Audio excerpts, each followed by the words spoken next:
Sección primera, la cual contiene los artículos preliminares hacia la paz perpetua entre los Estados. 1. No debe considerarse válido ningún tratado de paz que haya sido hecho con la reserva secreta que indica la posibilidad de una futura guerra, pues, en este caso, se trataría únicamente de un armisticio, un aplazamiento de las hostilidades, no de la paz, que significa el cese de todas las hostilidades y para la cual el encadenamiento del epíteto perpetua es ya un pleonasmo sospechoso. Las causas existentes para una guerra futura, aunque quizás ahora aún desconocidas para los pactantes, se destruyen por completo en el Tratado de Paz, y esto a pesar de que pudieran haber sido investigados los documentos de archivos con penetrante perspicacia. La reserva, reservatio mentalis, de las antiguas pretensiones, que aún deben ser pensadas, a las que ninguna de las partes hace mención, porque ambas están agotadas de proseguir con la guerra, relacionada con la mala intención de aprovechar la primera buena oportunidad con el fin de la guerra, pertenece a la casuística jesuita y no corresponde a la dignidad de los regentes, de la misma manera que tampoco corresponde a la dignidad de un ministro la complacencia en las mismas deducciones, cuando se juzga el asunto tal como es en sí mismo. Si, en cambio, se sitúa el verdadero honor del Estado, según los conceptos ilustrados de la prudencia del Estado, en el constante incremento del poder por cualesquiera medios, por supuesto que el juicio parecerá escolar y pedante. 2. Ningún Estado independiente, grande o pequeño, lo mismo da aquí, debe poder ser adquirido por otro Estado a través de la herencia, el trueque, la compra o la donación. Pues un Estado no es, como acaso el suelo en el que se sitúa, una pertenencia, patrimonium. Es una comunidad de personas sobre la que ningún otro, más que él mismo, puede mandar y disponer. Sin embargo, incorporar a éste como injerto en otro Estado, teniendo este último como tronco que es su propia raíz, significa anular su existencia como persona moral y hacer de él una cosa, lo cual contradice, por tanto, la idea del contrato originario, sin el cual no es posible pensar ningún derecho sobre un pueblo. Todo el mundo conoce el peligro que ha traído a Europa en los tiempos más recientes el prejuicio de este tipo de adquisición, pues otras partes del mundo nunca lo han conocido. Por ejemplo, que los estados también pueden contraer matrimonio entre ellos, en parte como una nueva forma de industria para convertirse en superiores sin necesidad del despliegue de fuerza, sino a través de pactos de familia, y en parte, también, para de esta manera aumentar sus propiedades territoriales.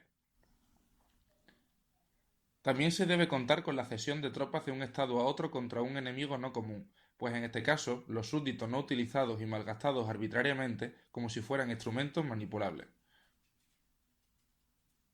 Pues en este caso los súbditos son utilizados y malgastados arbitrariamente como si fueran instrumentos manipulables. 3.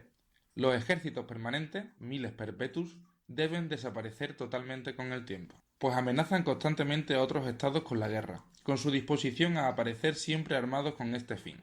Se incitan sin cesar a superarse mutuamente en el número de tropas armadas, y al ser más opresiva la paz que una guerra corta, por los costes derivados de aquella, se convierte en causa de guerras de agresión con el fin de deshacerse de la carga. Además de esto, el ser tomados para matar o ser matados a cambio de un sueldo parece conllevar la utilización de los hombres como meras máquinas e instrumentos en manos de otro, el Estado. Este hecho no conjuga bien el derecho de la humanidad en nuestra propia persona. Muy diferente es asegurar la protección propia y de la patria de ataques externos a través del entrenamiento voluntario y periódico de los ciudadanos del Estado, diestros en el tema de las armas. Con la acumulación de un tesoro ocurriría lo mismo, pues se vería confrontado a éste, visto por otros estados como amenaza de guerra, y les obligaría a un ataque preventivo, si no fuera por la dificultad de investigar la magnitud del mismo, pues de los tres poderes, el poder militar, el poder de la alianza y el poder del dinero, el último sería seguramente el instrumento de guerra más seguro. 4. No debe emitirse deuda del Estado en relación a los asuntos de política exterior. No es sospechosa la fuente de ayuda, que busca esta ayuda dentro o fuera del Estado para el fomento de la economía nacional, la mejora de los caminos, nuevos asentamientos, la adquisición de depósitos para los preocupantes años en los que la cosecha sea pobre, etc. Sin embargo, un sistema de crédito, como máquina antagónica entre las potencias, es un poder monetario peligroso, pues las deudas seguras, invención altamente ingeniosa de un pueblo comerciante en este siglo, pueden aumentar indefinidamente y siempre pueden ser objeto actual de reclamación, porque seguramente no todos los acreedores reclamarán al mismo tiempo, pues es llevar un tesoro a la guerra que sobrepasa todos los tesoros de todos los otros estados, y sólo puede ser agotado por la inminente caída de las tasas, que es ampliamente retrasada a causa de que estos fomentan el comercio mediante su efecto retractivo sobre la industria y la propiedad. Esta facilidad de llevar a cabo una guerra, unida a la inclinación que tienen hacia ella los poseedores del poder, que parece ser inherente a la naturaleza humana, es un gran obstáculo para la paz perpetua. Para impedir la guerra debería existir un artículo preliminar, porque la finalmente inevitable bancarrota del Estado implicará en el desastre a otros Estados no endeudados, lo cual significaría un perjuicio público para estos últimos. En este caso, al menos, están justificados esos otros estados a aliarse entre ellos contra un estado tal y sus pretensiones. 5. Ningún estado debe inmiscuirse por la fuerza en la constitución y el gobierno de otro estado. Pues, ¿qué le puede justificar con este fin? ¿Acaso el escándalo que les proporcione a los súbditos de otro estado? El escándalo puede mayormente servir de advertencia, mediante el ejemplo de los grandes males que un pueblo contrae con la falta de leyes, y, de todas formas, el mal ejemplo que una persona libre le proporciona a otra no significa ningún prejuicio, como scandalum acceptum. Sin embargo, de esta situación no se podría deducir el caso de un Estado que se dividiera en dos partes, a consecuencia de desavenencias internas, cuyas partes representarán, cada una, un Estado particular, que hiciera valer su derecho sobre el todo, donde el que un tercer Estado preste ayuda a uno de los dos anteriores no se le podría imputar como intromisión en su constitución, pues en ese caso sería tan solo anarquía. Mientras el resultado de esta lucha interna no se haya decidido, sin embargo, esta intromisión de poderes externos constituiría una violación de los derechos de un pueblo independiente, que lucha solo contra su enfermedad interna y se constituiría en un escándalo propiamente dicho que pondría en peligro la autonomía de todos los estados. Ningún estado debe permitirse en tiempos de guerra hostilidades que deban impedir la recíproca confianza en la futura paz, como puede ser el contrato de asesinos, percursores, envenenadores, benefici, el quebrantamiento de la capitulación, la inducción a la traición, perduelio, etc. Son estratagemas faltas de honor, pues aun en medio de una guerra debe existir alguna confianza en el modo de pensar del enemigo, ya que de lo contrario no se podría acordar la paz y la hostilidad acabaría en una guerra de exterminio, bellum internequinum, ya que la guerra es sólo el triste y necesario medio en el estado de naturaleza, donde no existe tribunal de justicia que pueda juzgar con la fuerza de ley, de imponer su derecho por medio de la violencia, donde ninguna de las dos partes puede ser declarada un enemigo ilegal, pues esto ya presupondría una sentencia judicial, sino que se decide por la inclinación del mismo modo que ante un tribunal divino, de qué lado está el derecho. No puede concebirse, sin embargo, una guerra de castigo, bellum punitivum, entre estados, porque entre ellos no se da la relación de superior y subordinado. De todo esto se sigue que una guerra de exterminio, donde la desaparición puede afectar a ambas partes al mismo tiempo y por tanto también a todo derecho, sólo permitiría la paz perpetua sobre el gran cementerio de la especie humana. Una guerra tal, incluido también el uso de los medios que llevan a ella, debe ser absolutamente prohibida. El que los citados medios, sin embargo, lleven inevitablemente a esta situación se aclara a través de que aquellas artes infernales, en sí mismas miserables, cuando se utilizan no se mantienen por mucho tiempo dentro de los límites de la guerra, como pasa por ejemplo en el uso de los espías. Uti exploratoribus, que únicamente utilizan la falta de honor de los otros, que de todas formas no puede ser exterminada, además de traspasarse la situación de la paz, acabando por completo con la intención de la misma. Aunque las leyes citadas objetivamente, es decir, en la intención de que los que detentan el poder sean meras leyes prohibitivas, leges prohibitivae, algunas de ellas son de aquellas leyes estrictas, leges strictae, que no diferencian el contexto, que de inmediato obligan a la supresión, como los números 1, 5, 6, otras, sin embargo, como los números 2, 3, 4, sin constituirse en excepciones a la norma jurídica, sino respetando la aplicación de la misma, amplían, leges latae, subjetivamente su competencia a través de la consideración de las circunstancias, adquieren permiso para aplazar su ejecución, sin perder de vista su propósito. Por ejemplo, la restitución a ciertos estados de la libertad perdida tras la ley número 2, sin permitir su suspensión hasta el final de los tiempos, como solía prometer Augusto, ad calendas graecas, lo cual significaría su no restitución, sino solamente el permiso al aplazamiento para que no ocurra de manera apresurada y en contra de la misma intención, pues la prohibición en este caso sólo afecta al modo de adquisición, que no debe valer en lo sucesivo y no a la posesión que, aunque no tenga el título jurídico necesario, en su tiempo, en el de la adquisición putativa, fue considerada conforme al derecho según la opinión pública de todos los estados de entonces. Sección segunda, que contiene los artículos definitivos para la paz perpetua entre estados.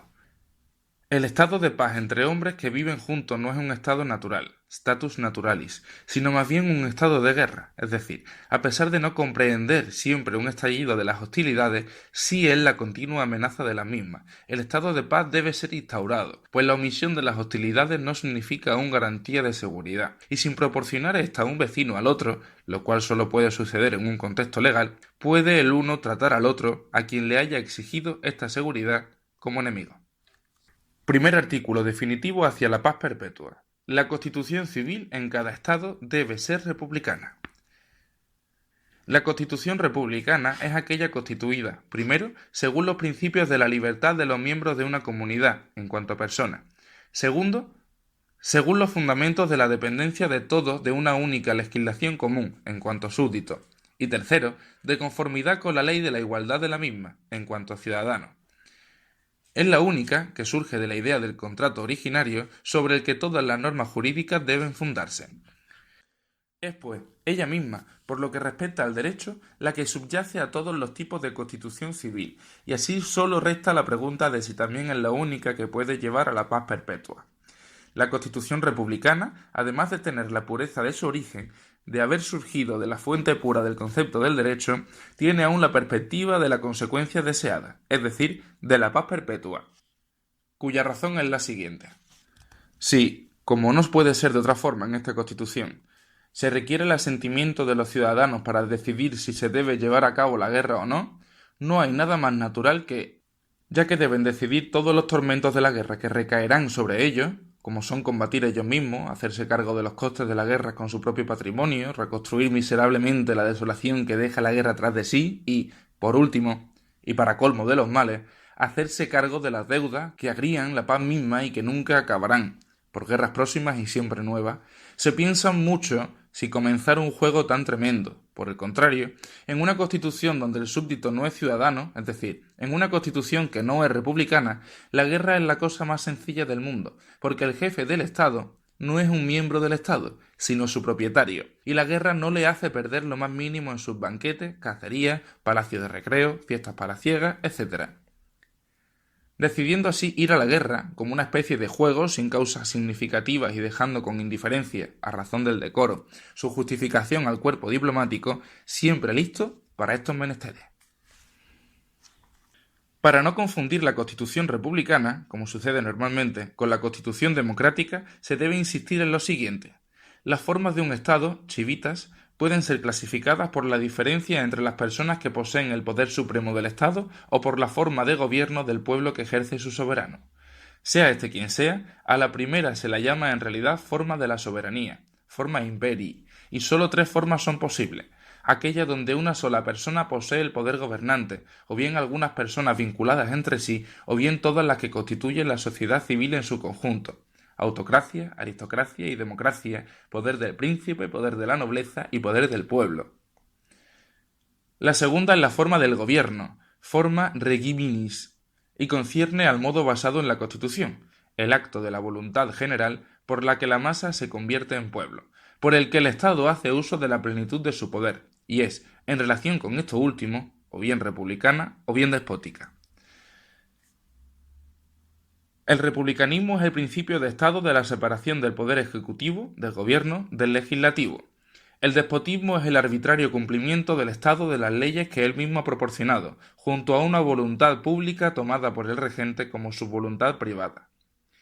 Bajo las tres formas de Estado es la democracia, en el verdadero sentido de la palabra, necesariamente un despotismo, porque fundamenta un poder ejecutivo en el que deciden todo, aunque sea en contra de uno, que de esta manera no asiente, es decir, todo, que a su vez no son todo, lo cual constituye una contradicción de la voluntad general consigo misma y con la libertad. Toda forma de gobierno que no sea representativa es en realidad una no forma, porque el legislador no puede ser en una y la misma persona al mismo tiempo ejecutor de su voluntad, de la misma manera en la que lo universal de la premisa principal de un silogismo no puede ser al mismo tiempo la subsunción de lo particular en la premisa menor. Y aunque las otras dos constituciones de Estado son hasta este punto siempre defectuosas, pues proporcionan espacio a una tal forma de gobierno, es de todas formas posible que adopten una forma de gobierno en concordancia con el espíritu de un sistema representativo, como al menos decía Federico II, que él era solo servidor primero del Estado, lo cual es imposible en la Constitución democrática, pues todo el mundo quiere ser soberano. De esta manera se puede decir que cuanto menor sea el personal del poder del Estado, el número de los soberanos, tanto mayor será la representación de los mismos, tanto más concordará la constitución del Estado con la posibilidad del republicanismo, y puede tener la esperanza de, a través de formas paulatinas, elevarse por fin hacia ella. Por esta razón, llegar a esta única constitución totalmente jurídica es más difícil en la aristocracia que en la monarquía, y en la democracia, sin embargo, es imposible llegar de otra forma que no sea la revolución violenta. Pero el pueblo tiene un mayor interés, sin comparación, en el modo de gobierno que en la forma de Estado, al mismo tiempo que la mayor o menor adecuación a aquel fin tiene mucha importancia también. A esta forma de gobierno, conforme al concepto de derecho, sin embargo, pertenece el sistema representativo, en el cual es posible una forma de gobierno republicana, sin la cual, sea cual sea la Constitución, el gobierno sería despótico y violento. Ninguna de las antiguas, así llamadas, repúblicas ha conocido esto, y tuvieron que disolverse efectivamente en el despotismo, que bajo el poder supremo de uno solo es aún la forma más soportable de entre todas. Segundo artículo definitivo hacia la paz perpetua. El derecho de gente debe fundarse en un federalismo de estados libres. Los pueblos, considerados como estados, pueden ser juzgados como individuos independientes que se perjudican en su estado de naturaleza, es decir, independientes de las leyes externas, ya solo por su coexistencia y donde cada cual por su propia seguridad puede y debe requerir al otro adherirse a una constitución parecida a la constitución civil, donde a cada uno se le puede asegurar su derecho. Esto sería una federación de pueblos, que a su vez no tiene por qué ser un estado de pueblos. Ahí habría, sin embargo, una contradicción, porque cualquier Estado contiene la relación de un superior, legislador, con un inferior, que obedece como el pueblo, mientras que muchos pueblos en un Estado solo constituyen un pueblo, lo cual contradice la hipótesis, pues debemos ponderar aquí la relación entre los diferentes derechos de los pueblos hasta el punto en que constituyen Estados diferentes y hasta el punto en que no se deben fundir en un solo Estado. Aunque veamos con profundo desprecio el apego de los salvajes a su libertad sin leyes, prefiriendo pelearse sin cesar en vez de someterse a una obligación legal constituida por ellos mismos, por lo tanto prefiriendo eso a la estupenda libertad de los seres racionales, y lo consideraremos como la brusquedad, la tosquedad y la degradación animal de la humanidad. Del mismo modo se debería pensar que los pueblos civilizados deberían darse prisa en querer salir cuanto antes de un estado tan depravado, pero, por el contrario, cada estado sitúa su poder, pues poder de pueblo es una expresión absurda, más bien justamente en no estar sometido a ninguna obligación legal exterior, y el poder del jefe, caudillo, lo constituye el hecho de que, sin ponerse en peligro a sí mismo, tiene a muchos miles a sus órdenes que se dejan sacrificar por algo que no les concierne en nada. Y la diferencia entre los salvajes europeos y los americanos consiste sobre todo en que algunos linajes de estos últimos han sido básicamente aniquilados por sus enemigos, mientras que los primeros saben utilizar mejor a sus vencidos, pues en vez de aniquilarlos, aumentan el número de sus súbditos y con ello el número de instrumentos para la expansión de las guerras. Teniendo en cuenta la maldad de la naturaleza humana que muestran las relaciones libres entre los pueblos francamente, mientras que en el Estado civil legal queda velada por la coacción del gobierno, es de extrañar que la palabra derecho aún no haya podido ser expulsada, por pedante, de la política de guerra, y que ningún Estado se haya atrevido todavía a manifestarse públicamente a favor de esta última opinión, pues aún se cita a Hugo Grotius, Pufendorf, Vattel y a otros, un montón de sufrientes alentadores, a pesar de que su código, formulado filosófica o diplomáticamente, no tiene fuerza jurídica en absoluto, ni la puede tener, pues los estados como tales no se sitúan bajo una coacción exterior común, como justificación de un ataque bélico, sin que haya ni un solo ejemplo de un estado que haya abandonado su propósito a causa de las argumentaciones tan bien formuladas por hombres tan importantes. Este homenaje que cualquier Estado tributa al concepto de derecho, al menos retóricamente, demuestra que en el ser humano se encuentra una predisposición moral más profunda, aunque momentáneamente dormida, por la que éste espera dominar alguna vez el principio de lo malo, que no puede negar, y también espera esto mismo de los demás, pues, de lo contrario, la palabra derecho nunca sería pronunciada por aquellos estados que quieren hacer la guerra, si no fuera para continuar con la broma, como explicaba aquel príncipe galo. es la ventaja que la naturaleza le ha dado al más fuerte sobre el más débil, el que este último deba obedecer al primero. Ya que la manera en que los estados persiguen sus derechos solamente puede ser la guerra, nunca en un proceso ante un tribunal externo. Sin embargo, el derecho no se decide a través de la guerra ni a través de sus resultados favorables. La victoria, y aunque a través del Tratado de Paz se pone fin a la guerra actual, no acaba con el estado de guerra, siempre presto a encontrar una nueva excusa para la guerra, a la que tampoco se puede declarar como injusta, porque en estas circunstancias cada cual es juez de sus propios asuntos. Con todo, sin embargo, no vale para los estados, según el derecho de gente, lo que vale para el hombre en el estado sin ley. Según el derecho natural, debe salir de esa situación, pues tienen ya inherentemente como estado una constitución jurídica y ya no están sujetos a la coacción de otros para someterse a una constitución legal ampliada según sus propios conceptos jurídicos. Mientras tanto, la razón, desde el trono del máximo poder legislativo moral, condena la guerra como una vía jurídica y convierte, sin embargo, al estado de paz en un deber inmediato, el cual no puede ser fundado o asegurado sin un pacto entre los pueblos. Debe así haber una federación de un tipo especial a la que se pueda llamar la Federación de la Paz, Foedos Pacificum, y que se diferenciaría del Tratado de Paz, Pactum Pacis, en que éste busca finalizar una guerra, mientras que aquel busca finalizar para siempre toda la guerra. Esta federación no se propone la adquisición de ningún poder del Estado, sino simplemente el mantenimiento y la consolidación de la libertad de un Estado para sí mismo y también la de otros Estados federados, sin que éstos deban por este motivo, como los hombres en el estado de naturaleza, someterse a las leyes públicas y a su coacción. Se puede uno imaginar la posibilidad de realización de esta idea de la federación, realidad objetiva, que deberá extenderse poco a poco sobre todos los estados y guiarlos así a la paz perpetua. Pues si la suerte dispone que un pueblo poderoso e ilustrado puede crear una república, que debe estar inclinada por su naturaleza hacia la paz perpetua, y ésta se puede constituir en el centro de la reunificación federativa para que otros estados se unan a ella, asegurando así el estado de libertad de los estados según la idea del derecho de gente y extendiéndose cada vez más a través de ulteriores enlaces de este tipo. Se puede comprender que un pueblo diga: no debe haber entre nosotros ninguna guerra, pues queremos constituirnos en un Estado, es decir, imponernos a nosotros mismos un poder supremo legislativo, ejecutivo y judicial que dirima pacíficamente nuestras diferencias. Sin embargo, si este Estado dice: no debe haber guerra entre yo y los demás Estados, aunque no reconozco a ningún poder supremo legislativo que asegure mi derecho y a quien yo asegure su derecho, no se puede comprender en absoluto sobre qué base quiero fundamentar la confianza sobre mi derecho, si no existe el sustituto de la federación de las sociedades civiles, es decir, el federalismo libre, al que la razón necesariamente tiene que vincular con el concepto del derecho de gente, en el caso de que quede aún algo que pensar sobre esto.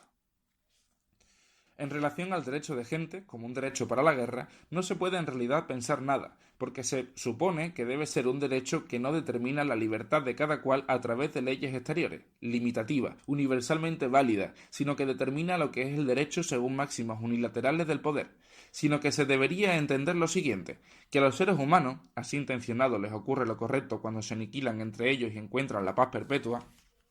en la gran tumba, que oculta todos los horrores de la violencia junto con sus autores.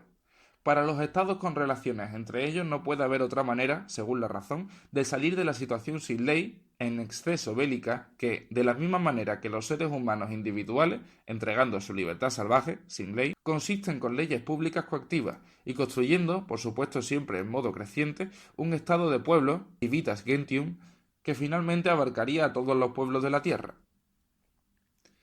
Pero ellos, según su idea del derecho de gente, no quieren esto en absoluto, es decir, rechazan in hipótesis lo que es correcto in tesi, de manera que su fortísima inclinación hacia la injusticia y la enemistad únicamente pueden ser retrasados, en vez de por la idea positiva de una república del mundo, si no debe perderse todo, por el sucedáneo negativo de una federación vigente y en continua expansión que evite la guerra, si bien con el peligro continuo de su estallido. Furor impius intus fremit ridus ore cruento. Virgilio. Tercer artículo definitivo hacia la paz perpetua. El derecho cosmopolita debe limitarse a las condiciones de la hospitalidad universal. Se trata aquí, como en los artículos anteriores, no de filantropía, sino de derecho, y ahí la hospitalidad. Widvarkeit significa el derecho de un extranjero de no ser tratado con enemistad a su llegada a un territorio foráneo. Este puede rechazar al extranjero, si esto puede suceder sin la ruina de aquel. Pero mientras el extranjero esté en su sitio pacíficamente, no puede el otro comportarse hacia la hostilidad. No puede el otro comportarse hostilmente. No puede apelar a un derecho del huésped, para lo que sería necesario un contrato especialmente bondadoso, que le convirtiera en huésped por un cierto tiempo, sino a un derecho de visita, que le corresponde a todos los seres humanos, de ofrecerse a la sociedad en virtud del derecho de propiedad común de la superficie de la tierra, sobre la que los hombres no se pueden extender infinitamente al tratarse de una superficie esférica, teniendo que soportarse finalmente unos a otros, pero no teniendo nadie más derecho de estar en lugar de la tierra que cualquier otro. Las partes no habitables de esta superficie terrestre, el mar y el desierto, separan esta comunidad, pero de manera que el barco o el camello, barco del desierto, hacen posible un acercamiento mutuo aún en estas regiones abandonadas y hacen posible la utilización del derecho de superficie que le corresponde a la raza humana comunitariamente para una posible comunicación. Es contraria al derecho natural la inhospitalidad de las costas, por ejemplo, de las costas berberiscas, al robar barcos en mares próximos o al esclavizar a los marineros que llegan a las mismas. También lo es la inhospitalidad de los desiertos, de los árabes beduinos, que consideran la proximidad a las tribus nómadas como un derecho a saquearlas. El derecho a la hospitalidad, sin embargo, es decir, la facultad de los extranjeros recién llegados, no se extiende más allá de las condiciones de posibilidad que lleven al intento de comunicación o comercio con los antiguos habitantes. De esta manera, regiones del mundo distantes pueden relacionarse pacíficamente. Estas relaciones finalmente se convierten en legales y públicas, pudiendo así llevar al género humano cada vez más cerca de una constitución cosmopolita. Si se compara el comportamiento inhospitalario de los estados civilizados de nuestra parte del mundo, especialmente de los comerciantes, produce espanto la injusticia que demuestran en la visita de países y pueblos extranjeros, lo cual equivale para ellos a una conquista. América, los países negros, las islas de las especies, el Cabo, etc., fueron en sus descubrimientos países que no pertenecían a nadie, pues estos comerciantes no tenían para nada en cuenta a sus habitantes.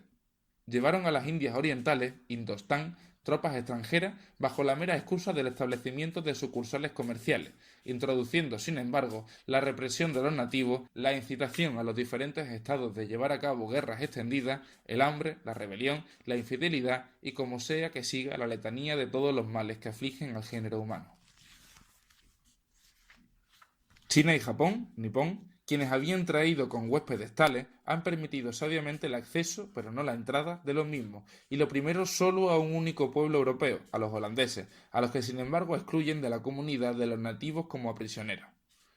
Lo peor de todo esto, o lo mejor, visto desde el punto de vista de un juez moral, es que no están satisfechos con esta violencia, que todas estas sociedades comerciales están cercanas al cataclismo, que las islas del azúcar, la sede de la esclavitud más horrenda y fraguada, no traen ganancias reales de ningún tipo, sino que solo sirven como instrumentos, y esto para un fin no muy loable, para la formación de marineros de las flotas de guerra y así de nuevo para llevar a cabo guerras en Europa. Y todo esto para potencias que quieren sacar rédito a su pretendida devoción y que quieren ser consideradas como las elegidas dentro de la ortodoxia, mientras beben de la injusticia como si fuera agua. Al haber llegado hasta el punto de que la violación del derecho en un lugar particular se siente en todos los lugares de la tierra, con la constitución de una comunidad entre los pueblos de la tierra en continuo crecimiento, más amplia o más estrecha, la idea de un derecho cosmopolita no es una representación fantasiosa y exagerada del derecho, sino que es el complemento necesario al código no escrito del derecho del Estado como también del derecho de gente, en el camino hacia el derecho público internacional en sí y de esta manera hacia la paz perpetua, en cuya aproximación constante uno solo se puede halagar bajo esta misma condición. Suplemento primero, de la garantía de la paz perpetua. Aquello que proporciona esta garantía no es nada menos que la artista naturaleza, natura daeda la rerum, en cuyo curso mecánico brilla claramente su intencionalidad, que sea posible que surja la concordia aun a través de la discordia entre las personas, incluso contra su voluntad, y por esta razón es llamada destino, como causa obligada, desconocida para nosotros en los resultados producidos según sus leyes, o bien providencia, en consideración de su propósito en el curso del mundo, como sabiduría profunda de una causa superior, dirigida hacia el propósito objetivo del género humano y que predetermina este curso del mundo. Esta causa no la reconocemos en realidad por esos artificios de la naturaleza, ni la deducimos, sino que, como en toda relación entre la forma de las cosas y su propósito, sólo podemos y debemos figurarla, para formarnos un concepto de la posibilidad según la analogía con el orden humano, la relación y concordancia de esta causa con el fin que la razón nos prescribe directamente, el fin moral, es una idea que es expansiva en su intención teórica. En la práctica, sin embargo, es dogmática y está fundada según su realidad. Por ejemplo, con respecto al concepto del deber de la paz perpetua, para utilizar el mecanismo de la naturaleza con este fin. Tratándose aquí de teoría solamente, y no de religión, el uso de la palabra naturaleza es también más apropiado en los límites de la razón humana, al tener que quedarse dentro de los límites de la experiencia posible con respecto a la relación de las consecuencias a sus causas, y más humilde que el término providencia, reconocible para nosotros, término con el que uno se coloca temerariamente en las alas de Ícaro para acercarse al secreto de su insondable intención. Antes de que terminemos con mayor precisión esta garantía, será necesario investigar la circunstancia que la naturaleza ha creado para las personas que actúan sobre su gran escenario. Esta circunstancia convierte a su vez en necesaria la protección de la paz. Sin embargo, primeramente, la forma en que se ejecuta aquella. La organización provisional de la naturaleza consiste en que 1. Ha cuidado de que las personas puedan vivir en todos los lugares de la tierra. 2. Por medio de la guerra, ha llevado a las personas a todas partes, incluso a las más inhóspitas, para poblarlas.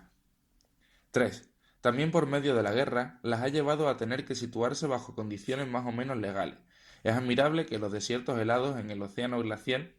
aún crezca el musgo que el reno rasca bajo la nieve, para ser él mismo el alimento o también medio de transporte de los ostíacos y samoyedos, o bien que los salados desiertos de arena aún cuenten con el camello, que parece servir a su vez para el viaje a su través, con esa finalidad de no dejarlos inutilizados. Sin embargo, con mayor claridad se destaca la finalidad cuando uno percibe cómo proporcionan alimento con su carne y fuego con su grasa a los habitantes del lugar en las orillas del océano glacial, además de los animales con pelaje, las focas, las morsas y las ballenas. Pero lo que más admiración despierta es la previsión por parte de la naturaleza de la madera flotante, que llega a estos lugares sin vegetación, sin que uno pueda saber con certidumbre de dónde viene, sin la que sus habitantes no podrían construir ni vehículos ni armas, ni cabañas para su residencia, de manera que tienen estos pueblos bastante que hacer en su guerra contra los animales para vivir en paz entre sí. Lo que les ha llevado hasta ahí no ha sido probablemente otra cosa que la guerra. Sin embargo, el primer instrumento de guerra de entre todos los animales es el caballo, que el hombre aprendió a domar y a domesticar en los tiempos en que se pobló la tierra, pues el elefante es de tiempos posteriores, de estado ya establecidos en el lujo, así como el arte de cultivar el así llamado cereal, ciertas clases de hierba que ya no reconocemos en su propiedad original, tanto como la reproducción y el refinamiento de ciertos tipos de frutas mediante el trasplante y la injerta. Quizá en Europa solo existan de dos clases, la manzana y las peras silvestres, que solo podría darse en las circunstancias de estado ya establecidos, donde se daba la garantía de la propiedad del terreno, después de que los seres humanos, antes en libertad sin leyes, estuvieran impregnados por la vida de la caza, la pesca y el pastoreo, hasta que llegó la agricultura, habiendo descubierto ahora la sal y el hierro, quizá los primeros artículos más buscados del comercio de manualidades de los distintos pueblos, que trajo consigo una relación pacífica entre esos mismos pueblos e incluso con aquellos más alejados. Mientras que la naturaleza ha procurado que los seres humanos puedan vivir en todas las partes de la Tierra, también ha querido, de manera despótica, que vivan en todas partes. Esto a pesar de que, en contra de su disposición, y esto incluso sin que este deber también presupusiera el concepto de obligación que la vinculara a una ley moral, ha elegido la guerra como medio para llegar a su fin. Vemos pueblos que la unidad de su lengua hacen reconocible la unidad de su linaje, como los samoyedos junto al océano glacial por su parte y un pueblo de lengua similar por otra parte, a 200 millas de distancia, en las montañas de Altai. Entre ambos se abrió paso otro pueblo, el mongol, pueblo a caballo y por tanto guerrero, que de esta manera ha empujado a aquella parte de la estirpe a las más inhóspitas y alejadas partes heladas de la tierra, a las que con certeza no se habrían expandido por su propia voluntad. De la misma manera, los finlandeses, llamados lapones, en la parte más septentrional de Europa, tan alejados de los húngaros, pero emparentados por su lengua, se encuentran separados por pueblos godos y sármatos que han penetrado en estas tierras. ¿Y qué otra cosa podría haber llevado a los esquimales, quizás aventureros europeos muy antiguos, una estirpe totalmente diferenciado de todas las americanas, al norte y a los fueguinos al sur de América hasta la Tierra de Fuego, más que la guerra, de la que la naturaleza se sirve como instrumento para poblar la Tierra en todas sus partes. La guerra misma, sin embargo, no necesita de un motivo especial para ponerse en funcionamiento, sino que parece estar injerta en la naturaleza humana, e incluso considerarse algo noble a lo que el ser humano tiende por su deseo de honor, desprovisto éste de estímulos egoístas, de manera que no sólo se juzgará de un inmediato gran valor la valentía de ir a la guerra, por parte de los salvajes americanos, como también de los europeos en tiempos de caballeros, cuando haya guerra, como es natural, sino también el que haya guerra, y frecuentemente se comienza la guerra solo para mostrarles a los otros esa valentía, y con ello darle una dignidad intrínseca a la misma guerra, incluso para que los filósofos hagan una alabanza de la misma como un cierto símbolo de refinamiento de la humanidad, sin considerar la frase de aquel griego. La guerra es mala en el sentido en que crea más personas malas que las que se lleva. Hasta aquí la historia de lo que la naturaleza hace para su propio fin en relación con el género humano como especie animal. Ahora la cuestión que concierne a lo esencial del propósito de la paz perpetua es la siguiente: lo que la naturaleza hace en relación al fin que la razón humana se pone como deber, es decir, lo que hace para favorecer su intención moral, y cómo proporciona la garantía de que lo que el ser humano debería hacer según las leyes de la libertad, pero no hace, queda asegurado que lo hará sin que la obligación impuesta por la naturaleza dañe esta libertad, justamente según las tres relaciones del derecho público: el derecho de Estado, el derecho de gente y el derecho internacional público. Si digo de la naturaleza que quiere que suceda esto o aquello, esto no quiere decir que nos imponga una obligación a hacerlo, pues esto solo lo podrían hacer la razón práctica sin coacción, sino que lo hace ella misma, lo queramos nosotros o no. Fata volente ducunt, nolentem traunt. Aun cuando un pueblo no se viera necesitado por discrepancias internas a someterse a la coacción de las leyes públicas, la guerra la obligaría indirectamente, pues según la disposición de la naturaleza, anteriormente mencionada, cualquier pueblo tiene siempre ante sí a otro pueblo vecino que lo importuna, ante el cual tiene que formarse internamente como Estado para estar preparado contra éste como potencia. Ahora bien, la Constitución republicana es la única que está completamente adecuada al derecho de las personas, pero también es la más difícil de promover y mucho más de conservar, de manera que muchos afirman que debería ser un estado de ángeles, porque los seres humanos, con sus tendencias egoístas, no serían capaces de seguir una Constitución con una forma tan sublime. Pero entonces interviene la naturaleza en ayuda de la voluntad general, fundada en la razón, respetada pero impotente en la práctica, de manera que sólo depende de una buena organización del Estado, la cual, por cierto, está en el poder del ser humano, el contraponer las fuerzas a través de aquellas tendencias egoístas para que unas contengan o eliminen los efectos destructivos de las otras, para que el éxito de la razón se disponga de manera que fuera como si ambas, tendencias egoístas, no existieran, obligando al ser humano a ser un buen ciudadano, si bien no un hombre moralmente bueno. El problema de la constitución del Estado tiene solución, incluso para un pueblo de demonios, por muy fuerte que suene, siempre que estos tengan entendimiento, y se formula de la siguiente manera: organizar a un cierto número de seres racionales que para su supervivencia exigen finalmente leyes generales, donde sin embargo cada uno de ellos en el secreto tiende a eludirlas, e instituir su constitución de manera que, a pesar de que sus tendencias privadas sean opuestas, éstas se contengan mutuamente para que en su comportamiento público el éxito sea el mismo que si no tuvieran esas malas intenciones. ¿Debe de tener una solución este problema? Pues no se trata de la mejora moral del ser humano, sino sólo del mecanismo de la naturaleza. La tarea está en saber cómo se puede utilizar dicho mecanismo en el hombre para orientar la oposición de las tendencias no pacíficas de un pueblo de manera que se obliguen a sí mismos a someterse a leyes coactivas, debiendo generar así la situación de paz en la que las leyes tienen fuerza. Esto puede observarse también en los estados ya constituidos, organizados todavía de manera incompleta. El que su comportamiento externo se acerque mucho a lo que prescribe la idea del derecho, a pesar de que la causa no sea seguramente una moral intrínseca, como tampoco se puede esperar de aquel la buena constitución del Estado, sino más bien, por el contrario, se espera de este última primeramente la educación moral de un pueblo.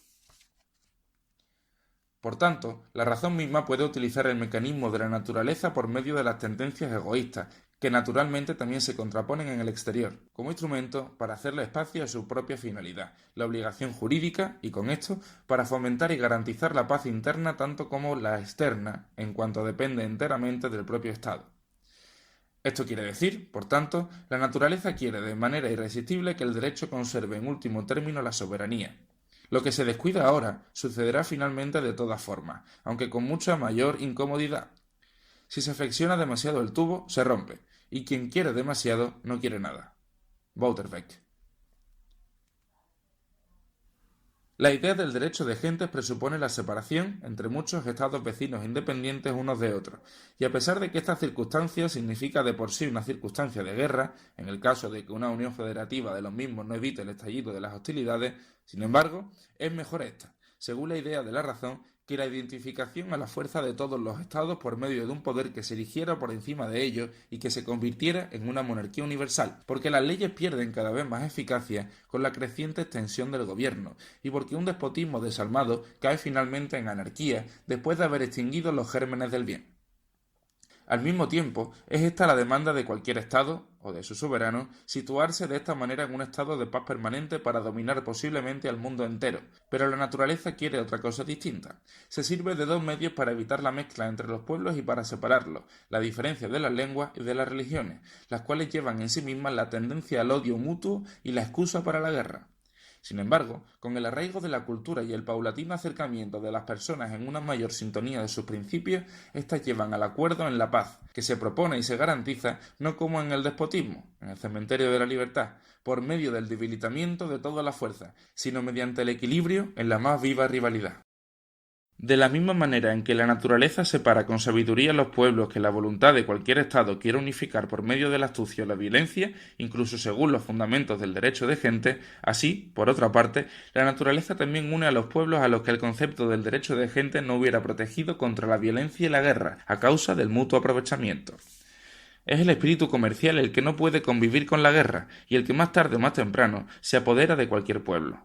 Debido a que de entre todos los poderes, medios subordinados al poder del Estado, es el poder del dinero probablemente el más fidedigno de todos. Los Estados se ven obligados, por supuesto no por medio de estímulos morales, a fomentar la noble paz y, donde quiera en el mundo que amanece la declaración de guerra, evitarla mediante negociaciones, como si mantuvieran una federación estable, pues las grandes alianzas de guerra, por su propia naturaleza, suceden muy rara vez y son un éxito con aún menor frecuencia.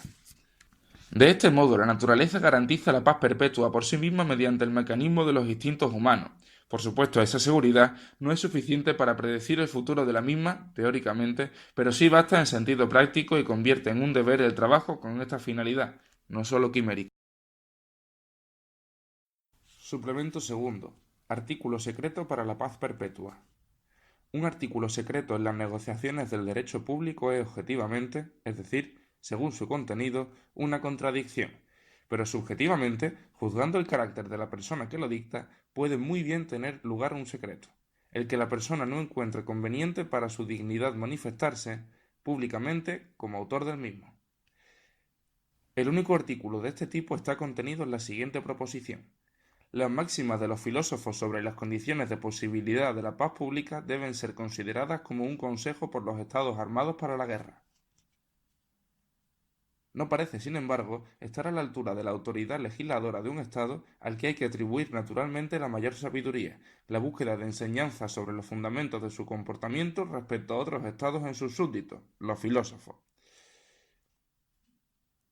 Por tanto, el Estado requerirá a estos últimos tácitamente, así pues, convirtiendo su consejo en secreto, lo cual significa tanto como que los dejará hablar libre y públicamente sobre los principios generales del liderazgo de una guerra y del establecimiento de la paz, pues esto ya lo harán por ellos mismos, siempre que no se les prohíba, y el acuerdo entre los Estados sobre este punto no necesita tampoco de ninguna estipulación especial entre los Estados en este sentido, sino que ya descansa en la misma obligación proveniente de la razón humana universal, moral, legislativa. Con esto no se quiere decir que el Estado tenga que dar preferencia a los principios del filósofo sobre las demandas del jurista, del representante del poder estatal, sino solamente que se le debe escuchar. El último, que ha adoptado como símbolo la balanza del derecho, además de la espada de la justicia, se sirve comúnmente de la última, no sólo para apartar todas las influencias externas a la balanza, sino también para el caso de que tenga que poner la espada en el platillo, vae victis, para que no se hunda él mismo, hacia lo que el jurista, que al mismo tiempo no es filósofo, también según la moral, sufre la mayor tentación, pues su deber es solamente aplicar las leyes existentes, pero no investigar si las mismas leyes necesitan alguna mejora. Al mismo tiempo, el jurista considera el bajo grado de su facultad como superior, porque está ligado al poder, como es también el caso de los otros dos. La filosofía está en un escalafón bastante inferior bajo este poder aliado. De esta manera, se dice de la filosofía, por ejemplo, que es la criada de la teología, y de la misma manera se dice de las otras dos. No se ve bien, sin embargo, si a su señora les precede con sus antorchas o se les lleva la cola. El que los reyes filosofen o que los filósofos se conviertan en reyes no es de esperar, pero tampoco es deseable, porque la posesión del poder estropea irremediablemente el juicio libre de la razón. Sin embargo, el que los reyes o los pueblos monárquicos, gobernándose a sí mismos según las leyes de la igualdad, no hagan desaparecer o acallar la clase de los filósofos, sino que les dejen hablar públicamente, es indispensable a ambos en la aclaración de sus negocios, y porque esta clase es incapaz, según su naturaleza, de unirse a tropas y en grupos, no son sospechosos de difundir propaganda alguna. Apéndice primero. Sobre la discrepancia entre la moral y la política con respecto a la paz perpetua. La moral ya es en sí misma una práctica en sentido objetivo, como conjunto de leyes dispuestas obligatoriamente según las cuales debemos actuar, y es un despropósito evidente, después de haberle admitido su autoridad a este concepto del deber, querer decir todavía que no se puede hacer, pues entonces este concepto se saldría fuera de la moral misma, ultra posse nemo obligatur. Luego no puede haber una disputa entre la política como doctrina del derecho aplicada y la moral como doctrina del derecho, pero teórica, así pues, no puede haber disputa entre la práctica y la teoría. Se debería entender bajo la última una doctrina universal de la prudencia, es decir, una teoría de las máximas que sirve para elegir los medios adecuados a sus intenciones, calculadas en relación a su ventaja, es decir, negar que exista en realidad una moral. La política dice, ser listos como la serpiente, la moral añade, como condición restrictiva, y sinceros como las palomas. Si ambas no pueden coexistir en un mismo mandamiento, entonces se constituye realmente la disputa entre la política y la moral. Sin embargo, si estuvieran ambas unidas, entonces el concepto de contrario sería absurdo, y no se podría siquiera plantear la pregunta de cómo resolver esta disputa.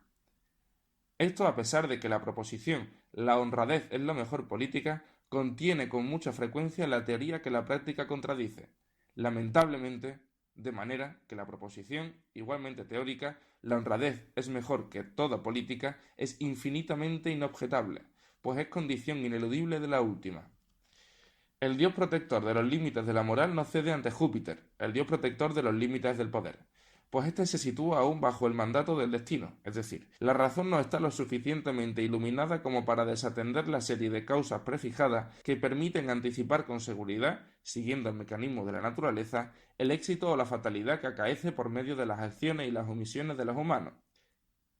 La razón, sin embargo, nos alumbra suficientemente el camino, en todas partes, de lo que debe hacerse para comportarse según el deber, según las reglas de la sabiduría. El práctico, para el que la moral es mera teoría, sin embargo, fundamenta en realidad su desconsolada negación de nuestra honrada esperanza, incluso ante la confesión del deber y del poder, en que pretende prever, partiendo de la naturaleza humana, que el ser humano nunca querrá lo que se exige para llevar a cabo el fin que conduce a la paz perpetua. Por supuesto, no es suficiente para este fin el que todos los individuos quieran vivir en una constitución legal según los principios de la libertad, la unidad distributiva de la voluntad de todos, sino que es necesario que todos juntos quieran estas circunstancias, la unidad colectiva de la voluntad unificada, la resolución de esta tarea difícil para que se constituya la sociedad civil en un todo, y como a esta diversidad de la voluntad particular de todos se le debe unir una causa unificadora de la misma para obtener una voluntad comunitaria, de la que no es capaz ninguna de ellas por separado, así pues, en la realización de aquella idea, en la práctica, no se debe contar con ningún otro origen de la circunstancia legal que el de la violencia, sobre cuya coerción se funda después el derecho público. Esto permite, por supuesto, esperar de antemano grandes desviaciones de aquella idea, la teoría, en la experiencia real, pues como en este caso no se puede contar con la sensibilidad moral del legislador, de que después de que se realice la unificación de la salvaje multitud en un pueblo, el legislador le dejará al pueblo establecer una constitución jurídica de acuerdo con su voluntad general. Esto quiere decir que quien tiene de una vez el poder en sus manos no dejará que el pueblo le prescriba las leyes. Un Estado que se encuentre de una vez en la posición de no estar sometido a las leyes externas no dependerá de su magistratura en relación a cómo debe buscar su derecho frente a otros Estados, e incluso a una parte del mundo que se sienta superior a otra, la cual por cierto no es obstáculo lo primera, no dejará de utilizar el instrumento que le sirva para el fortalecimiento de su poder a través de la expoliación o incluso de la dominación del mismo, y de esta manera todos los planes teóricos para el derecho del Estado, el derecho de gente y el derecho civil se desvanecen en ideales vacíos e irrealizables, al contrario que la práctica, que está basada en los principios empíricos de la naturaleza humana. Dicha práctica no subestima el hecho de poder deducir enseñanzas para sus máximas de lo que sucede en el mundo, y sólo ella podría esperar encontrar un fundamento seguro para la construcción de la prudencia del Estado. Por supuesto, si no hay libertad ni ley moral basada en ella, sino que todo lo que ocurre o lo que puede ocurrir es meramente por el mecanismo de la naturaleza, entonces la política, como arte, utilizando éste para el gobierno de las personas, llega a ser toda la sabiduría práctica y el concepto del derecho un pensamiento sin contenido. Sin embargo, si se cree absolutamente necesario ligar a este con la política, o más incluso realizarlo como condición restrictiva de esta última, entonces es necesario acordar la unificación de ambos. Puedo pensar en un político moral, es decir, en uno que toma los principios de la prudencia del Estado de manera que puedan convivir con la moral, pero no puedo pensar en un moralista político, quien se construya una moral que considere útil a la conveniencia del hombre del Estado. El político moral convertirá en principio el hecho de que si alguna vez se encontraran defectos en la constitución de un Estado o en las relaciones entre Estados que no hubieran podido ser evitados, será un deber, principalmente para los soberanos, aunque sacrifique su propio egoísmo, tratar de corregirla lo antes posible y facilitar la adecuada aproximación al derecho natural, del mismo modo en que se nos presenta ante nuestros ojos la idea de la razón. Puesto que la ruptura del vínculo de la unión de la ciudadanía estatal o cosmopolita antes de que exista una constitución mejor que la sustituya, se pone por unanimidad a la moral de la prudencia de Estado, sería incoherente exigir que dicho defecto tuviera que ser modificado de inmediato y con violencia. Lo que sí se le puede exigir al que posee el poder, sin embargo, es que por lo menos se interese íntimamente por la máxima de la necesidad de una modificación tal para permanecer en un acercamiento constante a la finalidad, es decir, a la mejor constitución según las leyes jurídicas. Un Estado ya puede gobernarse también como una república, aunque según la Constitución presente posea un poder soberano despótico, hasta que el pueblo, poco a poco, sea capaz de ser influido por la mera idea de la autoridad de la ley, como si poseyera poder físico, y de ahí se le encuentre capaz de darse a sí mismo su propia legislación, que originariamente esté fundada sobre el derecho. Aunque se conquistara ilegítimamente una constitución más legal, mediante el desenfreno de una revolución generada por una mala constitución, después de dicha conquista no debería tampoco considerarse permitido retrotraer al pueblo de la constitución antigua, a pesar de que durante la vigencia de la misma, cualquiera que se comportara violentamente o con astucia contra la misma estaría sujeta con razón a las sanciones dirigidas usualmente al agitador.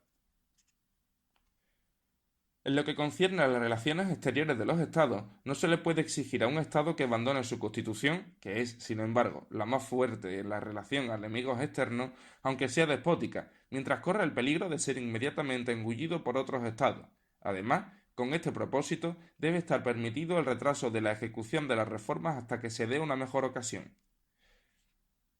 Siempre que pueda ocurrir que los moralistas despóticos, que fallan en la ejecución, rechacen de todas formas la prudencia del Estado, a través de medidas tomadas o ensalzadas precipitadamente, de manera que debe ser la experiencia la que, en este rechazo contra la naturaleza, los encarrile de nuevo poco a poco. Por el contrario, los políticos moralizantes, disimulando los principios ilegales del Estado con la excusa de una naturaleza humana incapaz del bien, según la idea que prescribe la razón, hacen imposible cualquier mejora y perpetúan la infracción del derecho.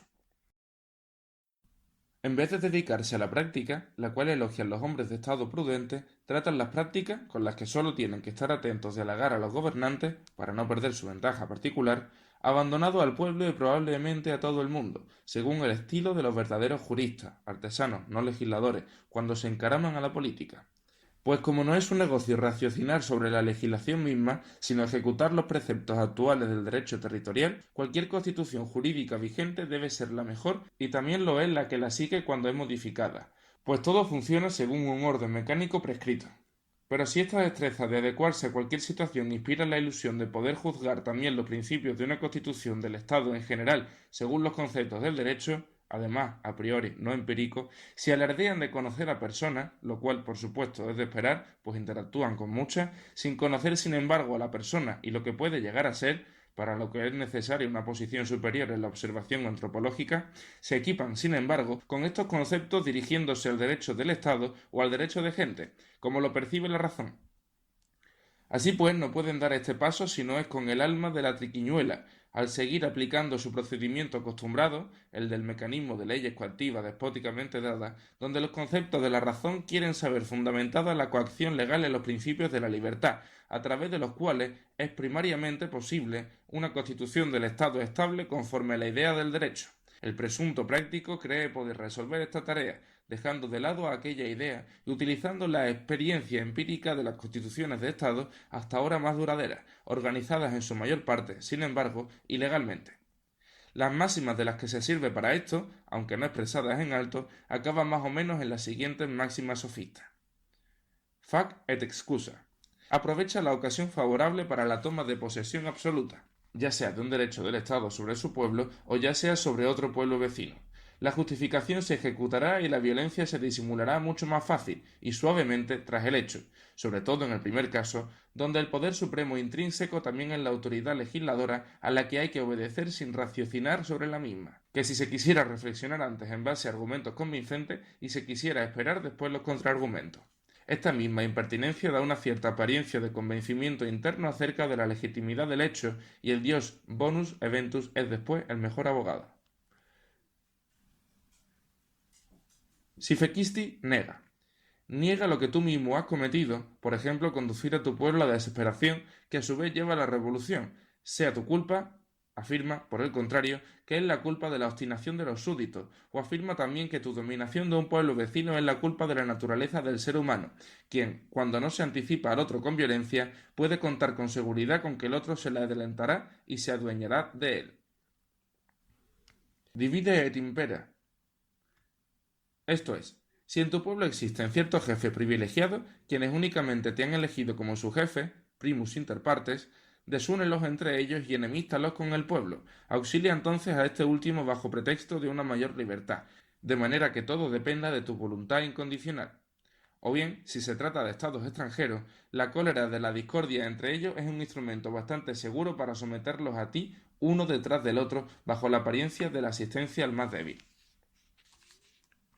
A través de estas máximas políticas no se engaña en realidad a nadie, pues son conocidas ya universalmente. Tampoco es el caso de que uno se avergüence, como si la injusticia fuera demasiado explícita, pues al no avergonzarse las grandes potencias ante el juicio de la gran masa, sino sólo avergonzarse ante el juicio de otra potencia, lo cual se refiere a los principios máximos de que sólo los puede avergonzar el fracaso de sus principios y no su manifestación pública, pues con respecto a la moralidad de las máximas todos coinciden, de manera que siempre les queda el honor político, con el que siempre pueden contar, es decir, el del engrandecimiento de su poder, sea cual sea el camino para su adquisición.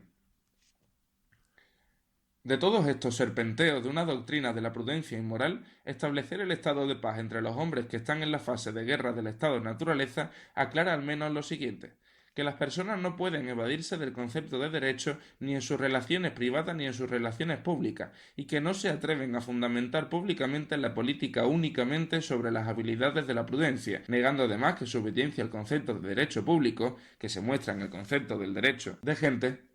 en vez de esto, le tributan al derecho en sí mismo su merecido honor, aunque se puedan imaginar cientos de pretextos y paliativos para evitarlo en la práctica y atribuir al taimado poder la autoridad de ser el origen y la asociación de todo derecho. Para darle un final a esta sofistería, aunque no necesariamente a través de ella disimular injusticia, y hacer confesar a los falsos representantes de los poderes de la tierra que no defienden el derecho sino el poder, del cual adoptan el tono como si ellos mismos tuvieran de esta manera algo que ordenar, será bueno que se descubra la fantasmagoría con la que se engañan a sí mismos y a los otros, además de descubrir y mostrar el principio supremo del que surge la intención de la paz perpetua, que todo lo malo que le obstaculiza a uno se deriva del hecho de que el moralista político comienza por necesidad ahí donde el político moralista termina, frustrando su propia intención de conciliar la política y la moral, al subordinar de esta manera los principios máximos a la finalidad, es decir, al enganchar los caballos detrás del vehículo. Para conciliar a la filosofía práctica consigo misma, es necesario primeramente resolver la pregunta de si se debería comenzar por el principio material en relación a las tareas de la razón práctica, la finalidad, como contraposición a la arbitrariedad, o por su principio formal, es decir, aquel, propuesto únicamente en base a la libertad en su relación exterior, por el que se dice: actúa de manera que puedas querer que tu máxima se convierta en ley universal, sea la finalidad que sea. Sin ninguna duda, este último principio debe preceder, pues tiene como principio de derecho una necesidad incondicionada, en contraposición al primero que sólo es obligatorio bajo el requisito de las condiciones empíricas de la finalidad propuesta, es decir, el cumplimiento de la misma, y si esta finalidad, por ejemplo, la paz perpetua, también fuera una obligación, esta misma debería haber sido deducida del principio formal de las máximas de la acción exterior. Pero el primer principio, el del moralista político, el problema del derecho de Estado, de gentes y del derecho cosmopolita, es una mera tarea técnica, problema technicum. Mientras que el segundo principio, como principio del político moral, para el cual representa una tarea moral, problemas morales, en cuyo procedimiento se diferencia absolutamente del otro para provocar la paz perpetua, que uno no sólo desea como bien físico, sino también como circunstancias resultantes del reconocimiento del deber. Para solucionar el primer problema, el de la prudencia del Estado, se requiere de un gran conocimiento de la naturaleza, utilizar su mecanismo para conseguir la finalidad pensada y, por lo que respecta a la paz perpetua, es de todos modos incierta en relación a su resultado. Se puede adoptar cualquiera de las tres secciones del derecho público.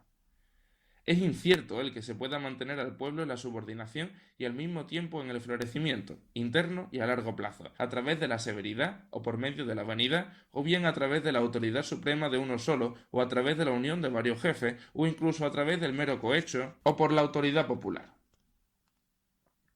De todos los tipos de gobierno se tiene en la historia ejemplos de su contrario, excepto para el único tipo de gobierno realmente republicano, que sólo puede ser pensado por un político moral. Más incierto es un derecho de gente supuestamente constituido en base a los estatutos según los planes ministeriales, los cuales de hecho no son más que palabras sin contenido y los cuales descansan en pactos que, en el mismo acto de su firma, contienen ya la reserva secreta para su transgresión. Por el contrario, la solución del segundo problema, el de la sabiduría del Estado, se impone a sí misma, pues lleva directamente a su finalidad, en el caso de que ésta sea plausible para cualquiera y convierta en deshonra todo artificio. Sin embargo, recordando la prudencia, uno no debe precipitar la finalidad a través de la fuerza, sino acercarse a ella de manera constante aprovechando las circunstancias propicias. Esto quiere decir, aspirar primeramente al reino de la razón, pura práctica y a su justicia. Aspirad primeramente al reino de la razón pura práctica y a su justicia, de manera que vuestra finalidad, el bien de la paz perpetua, venga por sí misma. Pues esta singularidad la tiene la moral en sí misma, y justamente en relación a los fundamentos del derecho público, además de en relación con una política reconocible a priori, de que cuanto menos subordine el comportamiento a la finalidad propuesta a la ventaja intencionada, sea física o moral, tanto más estará de acuerdo de todas formas con la finalidad en general. Esto sucede, por consiguiente, porque es justamente la voluntad general dada a priori la que decide sola lo que constituye el derecho entre los hombres,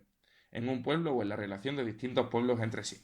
Esta unión de la voluntad de todos, sin embargo, si se procede consecuentemente en la ejecución, puede ser la causa también, según el mecanismo de la naturaleza, del resultado buscado y del efecto del concepto de derecho.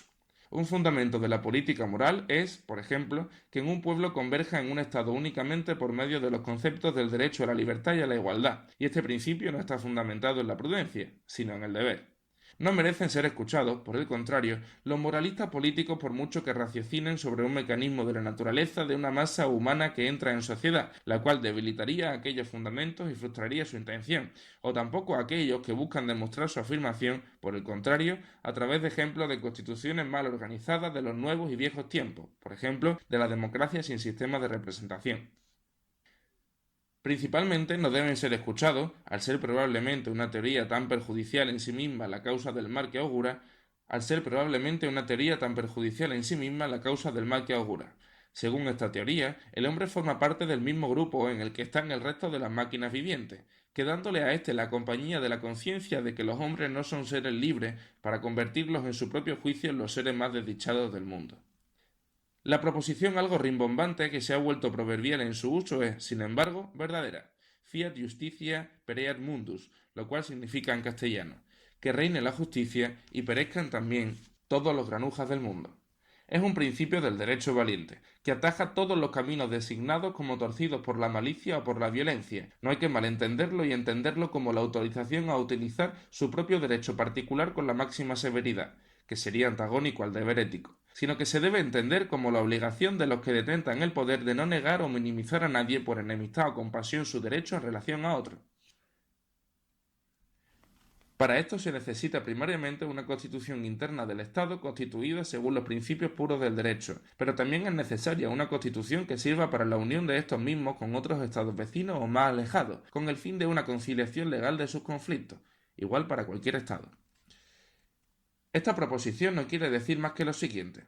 Las máximas políticas no deben provenir del bienestar social y de la felicidad de cualquier Estado que surge del comportamiento de las mismas. Es decir, no deben provenir de la finalidad que se ponen por objeto cualquiera de ellos, en el querer, como el principio supremo, si bien empírico, de toda la sabiduría de Estado, sino que deben provenir del concepto puro del deber jurídico, del deber cuyo principio a priori viene dado por la razón pura, sean cuales sean las consecuencias físicas que se deriven de ahí.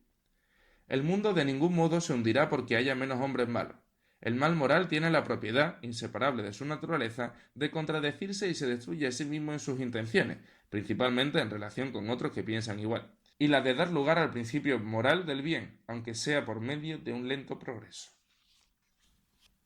Objetivamente, en la teoría, sin embargo, no existe ningún conflicto entre la moral y la política. Por el contrario, subjetivamente, en la disposición egoísta del hombre, la cual sin embargo, al no estar fundamentada en los principios de la razón, no debe ser llamada a práctica, permanecerá dicho conflicto y deberá permanecer, pues sirve de estímulo a la virtud, cuya valentía final, según el principio tu ne quede malis, sed contra audienti orito, no consiste tanto en oponerse con propósito firme a los males y a los sacrificios que así deben ser asumidos, sino en mirar de frente al bastante más peligroso, por mentiroso y traidor, pero raciocinante, principio del mal que hay en nosotros mismos, que se sirve de la debilidad de la naturaleza humana para justificar la simulación de toda transgresión y en vencer su astucia.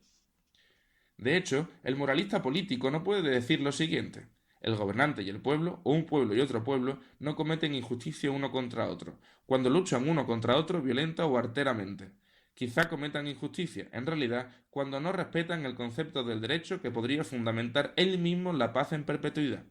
Pues cuando se aniquilan mutuamente, les sucede a ambos algo muy justo, porque uno contraviene su deber contra el otro, el cual a su vez dirige sus intenciones contrarias al derecho contra el primero. Pero hay que hacer perdurar lo suficiente esta estirpe hasta que lleguen tiempos más lejanos, como para no dejar que este juego acabe, para que una descendencia tardía tome de ello un ejemplo admonitorio. La providencia en relación al curso del mundo queda justificada de la siguiente manera, pues el principio moral en el hombre no se apaga nunca. La eficiente razón, pragmática en la realización de la idea del derecho, según este mismo principio, crece consistentemente con el progreso de la cultura, pero con ella también crece la culpa por aquellas infracciones cometidas. La génesis misma parece no justificar mediante ninguna teodicea el que una estirpe tal de seres depravados deba, en realidad, encontrarse sobre esta tierra, si suponemos que el género humano nunca mejoraría ni podría mejorar. Pero este enfoque del juicio es para nosotros demasiado elevado como para que pudiéramos subordinar nuestros conceptos de sabiduría al poder supremo, inescrutablemente para nosotros en su intención teórica. Inevitablemente, se nos fuerza a este tipo de conclusiones desesperadas si no aceptamos que los principios puros del derecho tienen una realidad objetiva, es decir, que se dejan cumplir, y según esto último debería actuar también el pueblo en el Estado y más allá los Estados entre ellos. Objete la política empírica contra esto lo que desee. La verdadera política no puede dar un paso sin haber previamente acatado la moral, y a pesar de que la política es en sí misma un arte difícil, su unión con la moral no es, sin embargo, ningún arte en absoluto, pues ésta, la moral, rompe el nudo que aquella no podía desatar cuando entran en disputa una contra la otra. El derecho de los humanos no debe mantenerse como divino, le cueste el sacrificio que fuera al poder gobernante. No se puede partir por la mitad e inventarse el término medio de un derecho pragmático, que se encuentra entre el derecho y la utilidad, sino que toda la política debe arrodillarse ante el derecho, si bien sin perder la esperanza de llegar, aunque sea lentamente, al escalón en el que brille con entereza. 2. De la unanimidad entre la política y la moral según el concepto trascendental del derecho público. Si abstraigo de toda materia del derecho público, tal como lo conciben usualmente los juristas, según las diferentes relaciones dadas empíricamente de las personas en el Estado o entre los Estados mismos, aún me queda la forma de la publicidad, cuya posibilidad está contenida en toda pretensión jurídica, pues sin esta no podría haber justicia, que sólo puede ser pensada como públicamente manifiesta, además de que no podría haber derecho, que es únicamente conferido por aquella.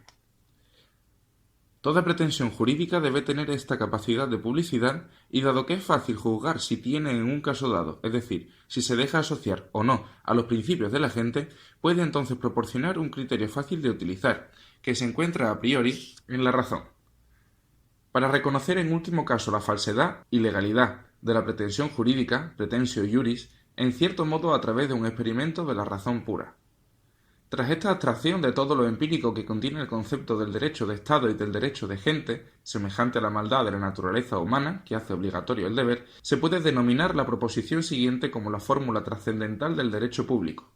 Todas las acciones que se refieren al derecho de otras personas cuyas máximas no estén en concordancia con la publicidad son injustas. Este principio no se debe considerar únicamente ético, perteneciente a la doctrina de la virtud, sino también jurídico, referente al derecho de las personas. Pues una máxima que no puedo manifestar en alto sin desbaratar así mi propia intención, la cual debe ser mantenida en secreto si quiere prosperar, y que no puedo reconocer públicamente sin que así sea exacerbada la inevitable resistencia de todos contra mi propósito, una máxima tal puede obtener únicamente esta reacción contraria, necesaria y general, de todos ante la injusticia con la que se ven amenazados, entendida a priori.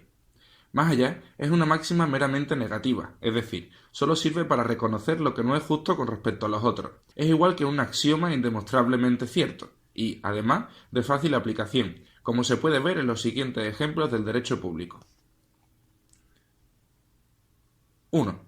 En lo que concierne al derecho de Estado, ius civitatis, es decir, al derecho interno, surge la pregunta que muchos consideran difícil de responder y que el principio trascendental de la publicidad resolviera con mucha facilidad. ¿Constituye la revolución un medio legítimo para un pueblo de desprenderse del poder opresivo del así llamado tirano, non titulo sed exercitio talis? Los derechos del pueblo están heridos y a él, al tirano, no se le hace injusticia con el destronamiento. En esto no hay ninguna duda. Pero es injusto en grado ingente el que los súbditos busquen su propio derecho de esta forma, y que pudieran quejarse de la injusticia sobrevenida si sucumbieran en esta lucha y tuvieran luego que soportar un castigo más duro. Aquí uno puede raciocinar mucho, a favor o en contra, en el caso de que uno quiera hacerlo a través de una deducción dogmática de los principios del derecho. Únicamente el principio trascendental de la publicidad del derecho público puede ahorrarse esta amplitud en la discusión. El pueblo mismo se pregunta antes de la constitución del contrato civil si se atreverá a hacer público el principio que permitirá una eventual insurrección. Se comprende con facilidad que si en la fundación de una constitución de Estado se convirtiera en condición ejercer la fuerza contra el jefe de Estado en determinados casos, el pueblo tendría que arrogarse un poder legítimo sobre aquel. Pero entonces el pueblo no sería el jefe de Estado, o, si ambas cosas se convirtieran en condiciones para la constitución del Estado, ninguna de las dos sería posible, lo cual contradice de hecho la intención del pueblo. La injusticia de la rebelión se hace plausible por medio de la máxima misma, ya que se reconocería públicamente que su propia intención la convertiría en imposible. Necesariamente habría que mantenerla en secreto. Esto último no sería necesario, sin embargo, en el caso del jefe de Estado. Él puede decir libremente que castigará cualquier rebelión con la muerte de los cabecillas, los cuales pueden seguir pensando que él, por su parte, ha transgredido primero la ley fundamental, pues si él es consciente de poseer el poder supremo, lo cual debe ser supuesto en cualquier constitución civil, pues aquel que no tiene suficiente poder de proteger a cualquiera contra cualquier otro dentro del pueblo, tampoco tiene el derecho de ordenarle, no debe preocuparse de frustrar su propia intención al dar a conocer su máxima. Relacionado a esto último, si el pueblo triunfara en su rebelión, aquel jefe de Estado debería retirarse a la posición de súbdito, al mismo tiempo que no debería comenzar ninguna rebelión para recuperar el poder, pero tampoco tendría que temer que se le hiciera responsable de su anterior gobierno. 2. En lo que concierne al derecho de gentes. Solo se puede hablar del derecho de gentes bajo la premisa de cierta situación jurídica, es decir, aquella condición externa bajo la cual se pueda realmente atribuir un derecho al hombre, pues como derecho público contiene en su concepto la publicación de una voluntad general que determine a cada cual lo suyo, y este estatus jurídico debe inferirse de algún contrato, que justamente no puede estar fundado sobre leyes coactivas, como aquel del que surge el Estado, sino que puede ser, en todo caso, el de una asociación continuamente libre, como el anteriormente mencionado contrato de federación de diferentes estados.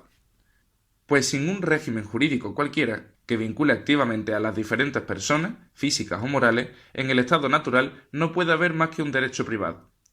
Aquí se produce también una lucha entre la política y la moral, vista esta como doctrina del derecho, donde aquel criterio de la publicidad de las máximas también encuentra su aplicación sencilla, pero sólo de forma que el contrato vincule únicamente a los estados entre sí y frente a otros estados con el propósito de mantener la paz entre ellos, en modo alguno, sin embargo, para realizar conquistas.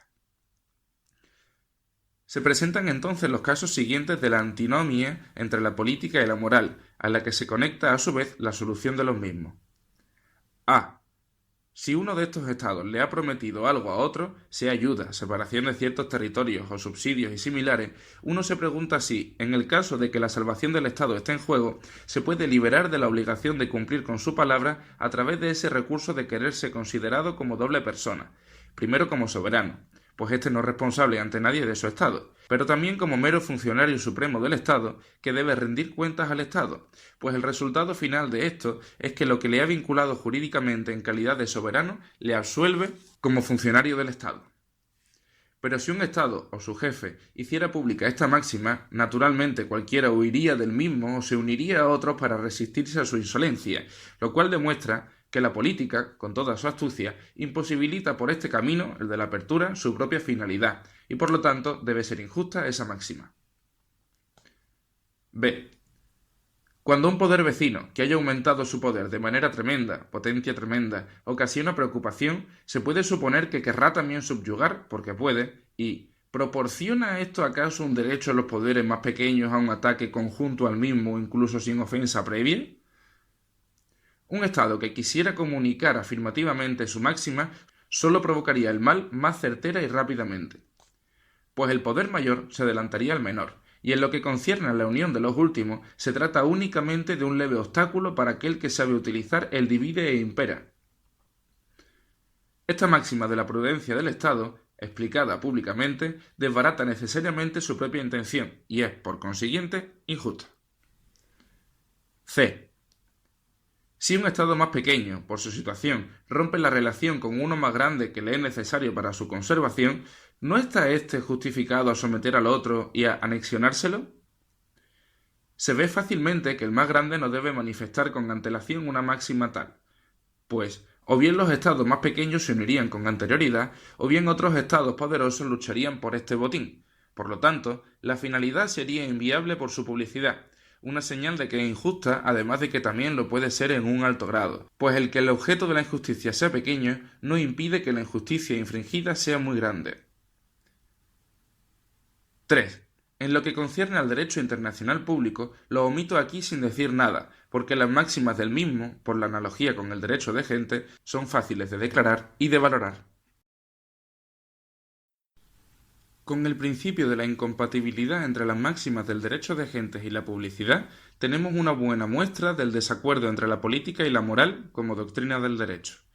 Hace falta entonces una instrucción sobre cuál es la condición en la que las máximas están de acuerdo con el derecho de gente, pues no se puede incluir, por el contrario, que las máximas que soporten la publicidad son por ello mismo también las máximas justas, pues decididamente quien tiene el poder supremo no puede mantenerlas en secreto.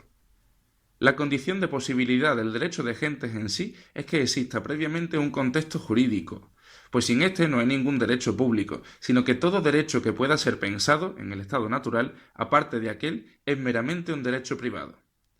Hemos visto más arriba que un régimen federativo de Estado, el cual tiene como único propósito el alejamiento de la guerra, es el único régimen jurídico acordado en libertad. De manera que la conjunción de la política con la moral es posible únicamente en una unión federativa, que viene dada según los principios del derecho a priori y es necesaria, y toda prudencia de Estado tiene como base jurídica la fundación de una federación lo más amplia posible, sin cuya intención toda sutileza política se convierte en ignorancia e injusticia velada.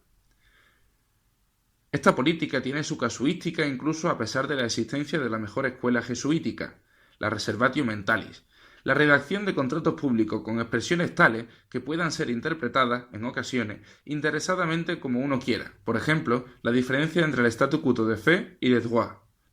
El probabilismo, encontrarles malas intenciones a los otros, o también convertir las probabilidades de su posible predominio en fundamentos jurídicos del hundimiento de otros estados pacíficos, y, por fin, el peccatum philosophicum, pacetilum bagatelle, considerar como minucia fácilmente excusable el engullir a un estado pequeño si de esta forma un estado mucho mayor se convierte en el supuestamente mayor y mejor del mundo. El avance hacia aquí lo proporciona la doble cara de la política con respecto a la moral, de utilizar una u otra rama de la misma para su finalidad. Tanto el amor por las personas como el respeto hacia el derecho de la persona son un deber. El primero es, sin embargo, un deber condicionado, y el segundo, por el contrario, es un deber impuesto incondicionado, que quien quiera abandonarse a la dulce sensación del bienestar debe asegurarse antes completamente de no haberlo transgredido. La política fácilmente coincide con la moral en el primer sentido, como ética, renunciando el derecho de las personas a favor de su superior, pero con la moral en su segundo significado, como doctrina del derecho, ante la cual debe arrodillarse la política. Ésta encuentra aconsejable no embarcarse en contrato alguno, desmentirle preferiblemente toda realidad e indicar todos los deberes como actos de mera benevolencia. La filosofía frustraría fácilmente, a través de la publicidad de sus máximas, la perfidia de una política esquiva, si aquella quisiera atreverse a dejar arriba al filósofo a la publicidad de la suya. Con esta intención propongo otro principio trascendental y afirmativo del derecho público, cuya fórmula sería la siguiente. Todas las máximas que requieren publicidad, para no errar en su propósito, concuerdan con el derecho y la política unida, pues si sólo pueden alcanzar su finalidad a través de la publicidad, entonces tienen que estar conformes con el propósito general del público, la felicidad, cuya concordancia de satisfacer al público con su situación es en realidad la tarea de la política. Sin embargo, si este propósito sólo debe ser alcanzable por medio de la publicidad, es decir, por medio del alojamiento de toda desconfianza hacia las máximas del mismo, entonces éstas deben estar en concordancia también con el derecho del público, pues sólo en éste es posible la unión de los propósitos de todos. El mayor desarrollo y la explicación de este principio lo debo dejar para otra ocasión. El que sea una fórmula trascendental se puede ver teniendo en cuenta la distancia de todas las condiciones empíricas, la doctrina de la felicidad, como la materia de la ley, y teniendo en cuenta la mera referencia de la forma de la legalidad general. Si hay un deber, aunque al mismo tiempo haya una esperanza fundada de construir realmente el estado de un derecho público, aunque sólo sea una aproximación que está en continuo progreso, entonces la paz perpetua, que sigue a los falsamente denominados tratados de paz, en realidad armisticios, no es una idea vacía, sino que es una tarea que, resuelta poco a poco, se acerca continuamente a su meta, porque es de esperar que los tiempos en los que ocurren estos mismos progresos sean cada vez más cortos.